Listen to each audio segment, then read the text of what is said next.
Hey guys, what's going on? It's Rekt Capital and welcome back to the Rekt Capital channel. Thank you so much for joining me today. I hope you're having a wonderful day wherever you are in the world.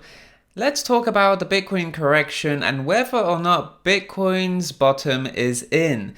Because yesterday we were talking about the Bitcoin correction in relation to previous historical corrections. And if we just look at this, just comparing this current 35% correction right now to previous historical corrections dating back to 2016, this 35% deep correction is an average correction across time, because in 2016 and 2017 we had a few major corrections, some of them being 30%, some of them being 40%, and some of them just being 30 whatever percent, but on average they are 35%, and this current correction is also 35%. So in essence, this is literally your average Bitcoin bull market correction. So talking about the bottom or not, because if we're in a correction that is 35% deep, and historically you tend to see minus 30 to 40% Bitcoin corrections, and historically you see 30 to 40% deep Bitcoin bull market corrections,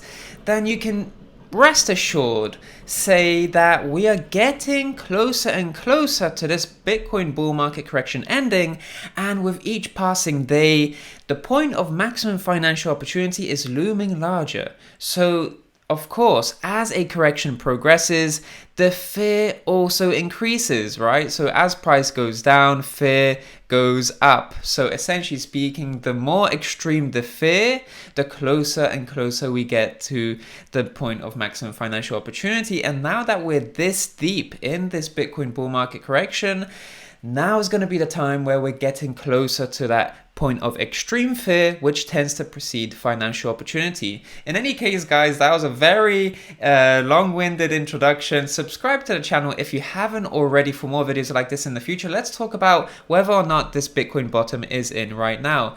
And my overall view about this is that this is the resistance area that Bitcoin can't seem to break past. You saw that over here. We saw a really strong rejection, and we haven't seen much buy interest recently. And this current candle seems to be peaking below this support area, And previously we've seen wicking, downside wicking, whether that's into this support area right over here or even below it. Right over here, we've actually candle closed below this support area, which hasn't been done before, and we're actually trying to recover above the support area, but that's not quite happening, and that's quite worrisome because we tend to see candle closes inside or above this box, right? So whether that's a candle close inside this box wicking to the lower region of this box, or whether that's a wick just below the box but actually closing above it, these candle closes have signaled reversals. Candle closes inside or above the box have signaled reversals, whereas you're actually seeing candle closes below and wicking below, and in fact this support area turning potentially into a resistance because this wick wasn't able to end up as a candle body. So it looks like price over here can't break back into this previous support area, which is worrisome because this support area isn't looking like a support area any longer like it was over here. And over here, in fact, this region is starting to look like a resistance. And if we actually get a daily candle close like this again, 2 days in a row, right? Because we got a daily candle close below this support area yesterday, and today we're setting up for something similar. Really important that Bitcoin manages a daily candle close inside or above this box, because otherwise we're going to probably reject from here. So after a sell side momentum, after such sell side momentum that we see over here, right? A few days of constant seller momentum, you see suddenly a few relief candles, right over here. And then you break down into downside continuation. What we might be seeing is, again, successive sell side, and now a relief before further continuation. That's what it looks like at the moment, which is a bit unfortunate because we have seen a deep correction so far, but this correction may not be over just yet. It's really important to have this price action close inside the support area, or do something like this where we manage to daily candle close above the box, rebound from the box, claim it as a support, and then move on towards the upside. But at the moment, it doesn't look to be that way, which is quite worrisome, because overall, Bitcoin is inside this weekly range. And these regions, this red and green region, is essentially showcasing to us that this is the range low right over here, and we're hanging on by a thread. So the daily, the lower time frame, is showcasing that we may be breaking down from this range low, but the weekly right over here is the most important time frame, because if we actually do confirm a breakdown from the daily, so we reject from here and go towards the downside, this weekly candle is also going to break down, but it's only Tuesday, and that means that we still have many days to rescue the weekly candle, which actually isn't in trouble just yet. It's still at this range low, but a weekly candle close below this green area would actually probably signal to us further downside, because that would be higher time frame confirmation of this support area actually breaking down, rebounding towards this area to turn it into a resistance and go towards the downside. And of course, this region right over here is the major support region that's next. So you actually see a bit of a fall waiting for Bitcoin once it breaks down from this range low, and it hasn't yet.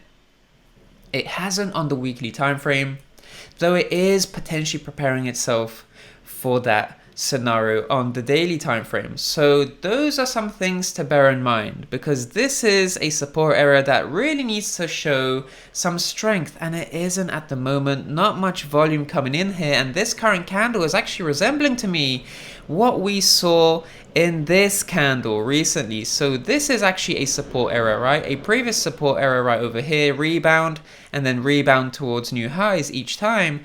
But you can actually see that this was a support region.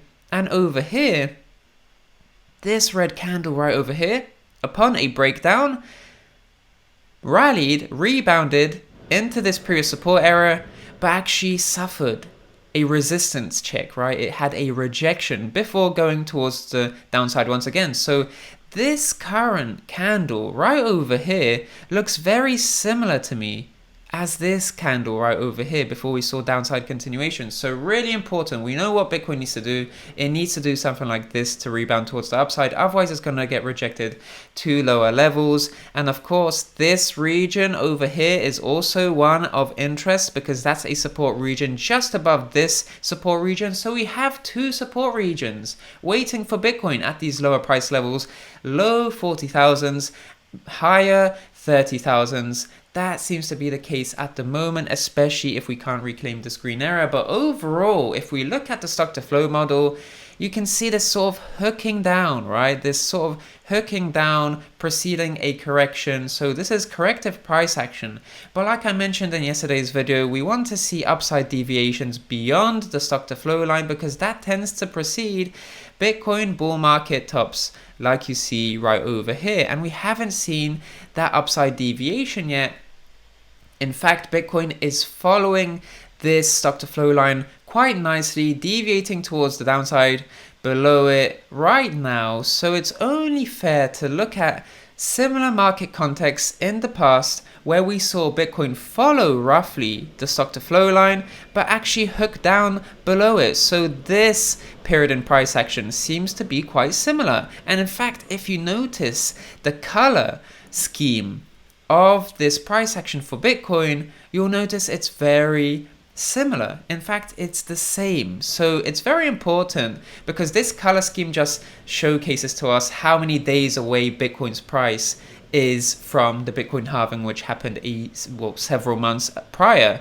So this is a very similar situation going on right now. But overall, I just want you guys to focus on this downside hooking corrective price action below the stock to flow line, which is what we're seeing right now. So we can compare this period to a period that's similar. So for instance, this period, or even this period, even though this period right over here, though it does have corrective price action going towards the downside, preparing for a correction, this is a more overextended market condition because it's now a green color, which means that we're further away from the Bitcoin halving event. So in this portion of price action, we're actually further away from the Bitcoin halving event compared to this portion of price action. So this area right over here is actually less overextended than this area right over here, but very similar in its overextension, or at least price position, to this period. So you can see that historically speaking, we still have some ways to go, but at the moment we have to have that corrective price action, much like we saw over here, or even over here, or even over here, right? Because the whole idea is Bitcoin needs to break past this now leveled out stock to flow line. And we're of course seeing that leveled out stock to flow line right over here, but Bitcoin's price isn't just ready to break past it in the same way that Bitcoin wasn't quite ready to break past it over here when it was just below it, over here when it was much further below it, right? Very similar because we're quite away from the leveled out stock to flow line, which is now resting at around $84,500. This is denoting the $84,500 region. We're currently at 45, roughly speaking, so a ways to go, very similar to this period in price action, but this period in price action was more overextended than this period in price action. The color scheme of this price positioning is very similar to this price positioning. So in any case, things are setting up for a corrective time for Bitcoin, but the stock to flow model is suggesting that yes, we will see some downside, but the Bitcoin bull market isn't over because we haven't seen an upside deviation in Bitcoin's price action yet. So we are in a period right now where we are just in a corrective period below the stock to flow line. Very similar. We've seen this in the past. And that's all I have to say about the stock to flow line, because people are gonna choose to follow their emotion or to follow their reason. And the stock to flow line and the stock to flow model is a data science model that is suggesting and has been a long-term predictor of Bitcoin's price action. It's been really great in predicting the sort of volatility towards the downside, towards the upside, just by having periods of maximum financial opportunity below the stock to flow line and maximum financial risk beyond the stock to flow line. So when we saw that March correction right over here, that was essentially illustrating to us that this was a period of maximum financial opportunity, and lo and behold, we saw such fantastic upside. A long-term predictor of Bitcoin's price action, a valuable predictor, but most importantly, a valid indicator that has a historical performance rate that's quite high. It has a very good it has a high validity because over the time in the past, it's proven to be a very successful indicator in predicting these sort of bull market tops and bear market bottoms. So in any case, follow emotion or follow reason. I'm going to follow reason. I'm going to stick with the data science models, and I hope you do too, because Bitcoin is still in a bull market, but just enjoying a corrective period. And the bottom is most likely not in just yet, but we are getting very close. Thanks so much for watching today. Please subscribe to the channel if you haven't already, and of course like the video if you want to see more videos like this in the future as well and you enjoyed this video. I'm Rekt Capital, and I'll speak to you in the next one. Speak to you soon.